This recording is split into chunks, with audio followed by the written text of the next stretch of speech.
नमस्कार विद्यार्थी मित्रांनो, ग्रो अकॅडमी या युट्यूब चॅनलवर तुमचे मनापासून स्वागत आहे. एका वर्षामध्ये शिक्षक होता येतं. एक वर्ष तुम्हाला रेग्युलर काही गोष्टी कराव्या लागतात. शिक्षक भरती समजून घेताना तुम्हाला काय काय समजून घेणं गरजेचं आहे, मार्क किती पडवायची, त्यानंतर टीईटी किंवा सीटीईटी परीक्षा कशा पद्धतीने पास करायची, याबद्दल सविस्तर चर्चा आजच्या या व्हिडिओमध्ये करणार आहे. विद्यार्थी मित्रांनो, लक्षात घ्या, सर्वात महत्वाचं तुम्ही पाहताय 2022 पासून जी शिक्षक भरती चालू आहे, तर साधारण 2025 उजळलं. शिक्षकांचे टप्प्याटप्प्याने पद भरले चालले आणि विद्यार्थी मित्रांनो, आपण अभ्यासाकडे दुर्लक्ष करत फक्त परीक्षेच्या वेळेतच अभ्यास करून शिक्षक होण्याचं स्वप्न पाहतोय. याच्यामुळे काय नुकसान होतं ते सांगतो. सगळ्यात महत्वाचं, तुमचा रिझल्ट येत नाही आणि आपल्या आजूबाजूचे लोक जे राखडले होते ते पण लागलेले. आता विद्यार्थी मित्रांनो, मी एक थोडासा सर्वे केला. आतापर्यंत जास्तीत जास्त 34च्या पुढले 34 प्लस वय असणारे लोक शिक्षक झालेले दिसून येत आहेत. त्याच्यापेक्षा कमी वय असणारे लोक दिसतच नाहीयेत आणि ते पण कुठल्या तरी स्पर्धा परीक्षेच्या कनेक्टेड आहे. ट्युशन घेत होते, शाळेमध्ये काम करत होते, ते पण कुठेतरी वर्किंग होते. आता ते शिक्षक आहेत 2022, 23, 24 आणि 25 या वर्षामध्ये. विद्यार्थी मित्रांनो, लक्षात घ्या, शिक्षक भरती समजून घ्या. बऱ्याच लोकांना माहितच नाही प्रक्रिया. जे की मेसेज करतात, साधारण मेसेज करतात की सर टीईटी दिल्यावर टेट पण द्यावीच लागते का, सर टीआयटी दिल्यानंतर टीईटीची गरज नाहीये का, असे जे मेसेज करतात त्यांनी हा व्हिडिओ संपूर्ण बघायचे. या व्हिडिओमध्ये प्रत्येक गोष्ट समजून सांगण्याचा प्रयत्न केलेला आहे. मित्रांनो, आपला 1 ते 12वी पर्यंत शिक्षक होण्यासाठी तुम्हाला TAIT कंपल्सरी द्यावीच लागते, हे डोक्यात ठेवा. शिक्षक अभियोग्यता चाचणी द्यावीच लागते. आता तुम्ही TAIT 4 ची तयारी करत असाल, 100% करा, कारण आतापासून केलात, थोडाफार दिवसभरामध्ये काही वेळ काढून अभ्यास केला तरच आगामी काळामध्ये तुम्ही शिक्षक होण्याचं तुमचं स्वप्न साकार करू शकणार आहात. अदरवाईज कॉम्पिटिशन वाढत जाणार आहे, प्रत्येक सोर्स वाढत जाणार आहे. कारण शिक्षक भरतीचा जर विचार केला, 2022चा पेपर, 2025चा पेपर, याचं कम्पॅरिझन केलं तर 22च्या तुलनेत 25चा पेपर हार्ड होता, लक्षात ठेवा. आता 25च्या तुलनेत 26चा पेपर हार्ड असू शकतो. सगळ्यात महत्वाचं म्हणजे विद्यार्थ्यांपुढे प्रश्नचिन्ह आहे की 2026 मध्ये भरती होईल का.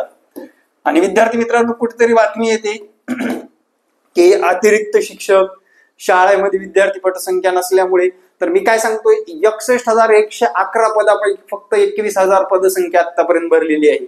61,000 पैकी फक्त 21,000 पदसंख्या, यात सुद्धा अजून रिक्त पद वगैरे राहिले. सरकारने एवढा आकडा केला होता तयार, पण विद्यार्थी पोहोचलेले नाहीत क्वालिफिकेशन नुसार, किंवा तुम्हाला पण माहित आहे, जे काही विद्यार्थ्यांना नको असलेला जॉब त्यांनी सोडून दिलाय. म्हणजे साधारण यामध्ये सुद्धा 3,000 पदसंख्या अशी आहे जे की लोकांची नियुक्ती मिळून सुद्धा स्वीकारलेली नाहीत, त्यामुळे विद्यार्थी मित्रांनो, एक गोष्ट लक्षात ठेवा की शिक्षक भरती मधला सगळ्यात मोठा गेम इथेच आहे.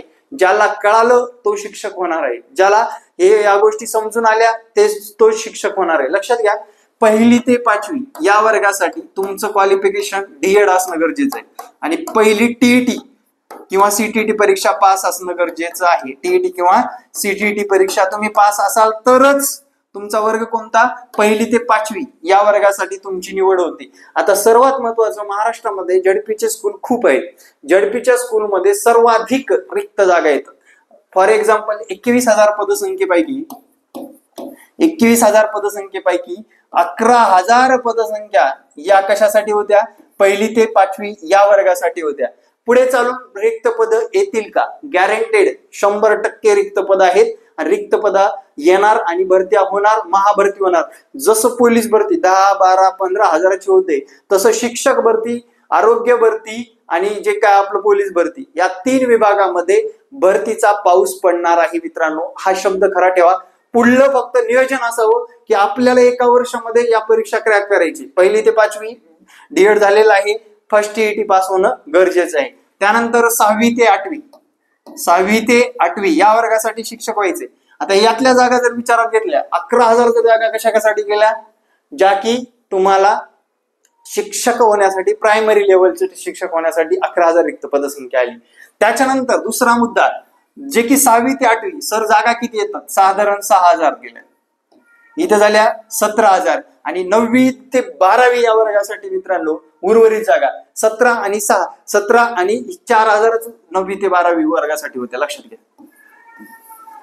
मला एक सांगा, मग मेरिट हे कोणतं जास्त असेल, कोणत्या मेरिटवर जास्त फोकस केला असेल, कोणतं मेरिट जास्त असणार आहे? सरळ साहजिक आहे, 9वी ते या 12वी वर्गामध्ये साधारण मेरिट जास्त असणार आहे. त्यामुळे विद्यार्थी मित्रांनो हे समजून घेणं गरजेचं आहे. 6वी ते 8वी शिक्षक व्हायचंय, मग डीएड पदवी, सीटीटी किंवा टीईटी पास होणं गरजेचं आहे. कोणतं? सेकंड पेपर डीएड पदवी किंवा बीएड टीईटी किंवा सीटीटी पास असणं गरजेचं आहे. तर विद्यार्थी मित्रांनो येथे सुद्धा तुम्हाला शिक्षक व्हायचंय तर तुम्हाला अशा पद्धतीने तुमचं क्वालिफिकेशन असणं गरजेचं आहे. पात्रता परीक्षा ही फक्त तुम्हाला पात्र व्हायचंय. ओपनच्या विद्यार्थ्यांनी 90 गुण घ्यायचे, कास्टच्या विद्यार्थ्यांनी 83 गुण घ्यायचे. आता कास्टचा विद्यार्थी काय विचार करतो, अरे यार आपण 83 गुण घेतलं की पास झालो. पण विद्यार्थी मित्रांनो कास्ट आता सर्वसाधारण सगळ्यांनाच कास्ट आले. मराठा समाज असू द्या, त्यानंतर मुस्लिम समाज, ब्राह्मण, त्यानंतर कुठलाही समाज असू द्या, जैन समाज असू द्या, ज्याला कास्ट नव्हत्या त्यांना ईडब्ल्यूएस एसईबीसी अशा 2 कास्ट आलेले आहेत. त्याच्यातून ते आरक्षण काढू शकतात. आता दुसरा मुद्दा असा आहे मित्रांनो, म्हणजे याच्यामध्ये तुम्हाला कास्ट मध्ये मार्क घ्यायचे नाही. महाटीईटी मध्ये कास्ट मध्ये मार्क घेतलात म्हणजे कास्टला जर 5 जागा असतील आणि ओपनला इकडे 100 जागा असतील समजा, हे फक्त 5 जागांमध्येच तुमचं इथं हे होतं, कारण तुम्ही टीईटीला आरक्षण घेतलेलं आहे त्या कारणास्तव. म्हणजे अन्याय होत नाही. 55% 60%चा मुद्दा तुम्हाला माहितच असेल. म्हणजे कास्ट वाल्यांनी सुद्धा 90 मार्काचं टार्गेट ठेवायचं आणि ते 90 मार्क मिळवून देण्याची गॅरंटी फक्त ग्रो अकॅडमीकडे आहे मित्रांनो. कारण ज्या दिवशी टीआयटी एक्झामची परीक्षा संपली त्या दिवशीपासून टीईटी एक्झामची परीक्षा आपण तयारी करून घेतोय. टीईटी सोबत सीटीटी टीआयटी सगळ्याच एक्झामची तयारी करून घेतोय. ही कॉम्बो बॅच आहे. या कॉम्बो बॅचला तुम्हाला जॉईन करायचं असेल तर हा माझा संपर्क क्रमांक आहे. सर्व काही डिजिटल बोर्डवर शिकवलं जाईल. तज्ञ शिक्षक असतील, विषयानुसार शिक्षक असतील, लाईव्ह क्लास असेल, तसेच विद्यार्थी मित्रांनो रेकॉर्ड सुद्धा मिळेल. तुम्हाला नोट्स सुद्धा भेटतील आणि तुम्हाला मागच्या क्वेश्चन पेपरचं अनालाइज करत असताना कोणते क्वेश्चन रिपिटेशन होतात, कोणत्या क्वेश्चनवर जास्त भर दिला जातो आणि कोणते क्वेश्चन तुम्हाला वारंवार येतात आणि त्या क्वेश्चन मधून आपल्याला आन्सर कसं काढायचं, प्रत्येक गोष्ट शिकवली जाईल. आणि आपलं टार्गेट प्रत्येक विद्यार्थ्याचं असलं पाहिजे, 90 मार्काचं टार्गेट असलं पाहिजे. ते 90 मार्क आपल्याला मिळवता आले पाहिजे. एवढंच या व्हिडिओच्या माध्यमातून सांगतो. आणि दुसरी गोष्ट अशी आहे, तुम्हाला दिवसभरामध्ये किती वेळ काढायचा आहे, तर दिवसभरामध्ये आतापासून थोडा म्हणजे 3 तास तरी वेळ काढा. 3 तास, आठवड्याचे 6 दिवस जर अभ्यास केलात, सायंत्रिक 18 तास तुमचा अभ्यास झालेला असेल. एकदम प्रॉपरच अभ्यास करून घ्यायचा आहे. कारण इथे एक महत्वाची गोष्ट अशी आहे की तुम्ही तुमचा आत्ता विषय जो अवघड आहे, ज्या विषयामध्ये कमी मार्क येतात, जनरली प्रायमरी लेवल असू द्या, सेकंडरी लेवल असू द्या, प्रॉब्लेम आहे मॅथचा. बऱ्याच लोकांचा मॅथ रिझनिंगचा प्रॉब्लेम आहे. अरे एकदम 3 महिन्यात तुमच्या मॅथ रिझनिंग मध्ये एकदम फरक जाणून येईल. तुम्हाला मॅथ आवडायला लागेल, प्रत्येक गोष्ट समजून सांगितली जाते. त्यानंतर असतो तो इंग्लिशचा प्रॉब्लेम. आता इंग्लिशच्या बाबतीत जर विचारात घेतलं, पात्रता परीक्षेमध्ये एक रूपरेषा ठरलेली आहे की दर पेपरला तेच टॉपिक रिपिटेशन झालेले आहेत आणि तेच टॉपिक आपल्याला करणं गरजेचं आहे. इंग्रजी या विषयामध्ये सुद्धा 25 मार्कापर्यंत आपल्याला पोहोचता येतं आणि ती तयारी करून घेतली जाते आणि ती तयारी आतापासून करायची आहे. तिसरा मुद्दा आहे तुमचं रिझनिंग. हा रिझनिंग डावलतात बरेच विद्यार्थी. सोशल सायन्स आहे माझं, मी आता टीईटी पास करतो पण रिझनिंग कडे लक्ष देत नाही. मित्रांनो 1 वर्ष तुम्हाला रिझनिंग हे रेग्युलर करणं गरजेचं आहे, तरच तुमचा स्पीड वाढणार आहे. 2 तासामध्ये तुमचे 80 मार्क प्लस 120 अभियोग्यतेचे मार्क म्हणजेच 200 मार्काचा पेपर तुमचा कव्हर होणार आहे. त्याच्यानंतरचा विषय आहे सीडीपी. सीडीपी मध्ये जर बघितलं, सीडीपीला जे गव्हर्नमेंट पुस्तक आहेत तेच वाचावे लागतील. कारण गव्हर्नमेंटच्या 11वी 12वी या पुस्तकामधून सुद्धा मागच्या टीईटीला 5 ते 6 क्वेश्चन जशाला तसे पडले होते. विद्यार्थी काय करतात, बाजारात जातात, कुठलं तरी कोणाचं लेखकाचं आवडणारं पुस्तक आणतात आणि त्या लेख वाचून झाल्यानंतर काय होतं की आगामी काळामध्ये त्यातून रिझल्ट येत नाही. आता विद्यार्थ्यांचं म्हणणं असतं सर एकच पुस्तक असावं, प्रत्येक विषयानुसार पुस्तक वाचणं आम्हाला शक्य नाही. तर विद्यार्थी मित्रांनो तुम्ही पास होणं सुद्धा शक्य नाही. स्पष्ट सांगतो, एका पुस्तकातून अभ्यास करायचं नाही. आपलं रूपरेषा काय रे टीईटीची, 2 लँग्वेज, फर्स्ट सेकंड 2 लँग्वेज, त्यानंतर सीडीपी. ज्यांचं पहिला पेपर आहे त्याला मॅथ ईव्हीएस, म्हणजे झाले इथे, म्हणजे 2 लँग्वेज मध्ये मराठी हिंदी निवडू शकता, मराठी इंग्रजी निवडू शकता. ज्या लोकांचं मराठी मीडियम आहे त्यांनी मराठी इंग्रजीच निवडा, त्याचा फायदा तुम्हाला नंतर दिसून येईल. ज्या लोकांचं इंग्लिश मीडियम आहे पहिली लँग्वेज इंग्लिशच निवडा. त्यानंतर ज्या लोकांचं हिंदी आहे त्यांनी हिंदी निवडा, कन्नडवाल्यांनी कन्नड निवडा, त्याचा फायदा तुम्हाला शिक्षक भरतीमध्ये झाल्याशिवाय राहत नाही. त्यानंतरचा दुसरा मुद्दा असा आहे, टीईटी झाली, सोशल सायन्स वाले सोशल सायन्स ऍड होतो, हे विषय तसेच राहतात, 2 लँग्वेज सीडीपी आणि सोशल सायन्स.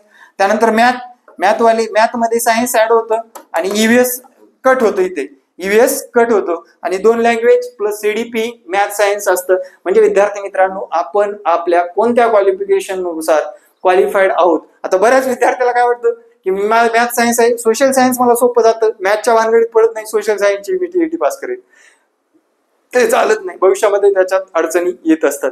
त्यामुळे विद्यार्थी मित्रांनो, परीक्षा समजून घ्या, मार्क मिळवण्यासाठी आत्तापासून तयारी लागा आणि आगामी काळामध्ये या परीक्षा क्रॅक करून तुमच्या नावापुढे TR हा शब्द लावण्याची हिंमत दाखवा.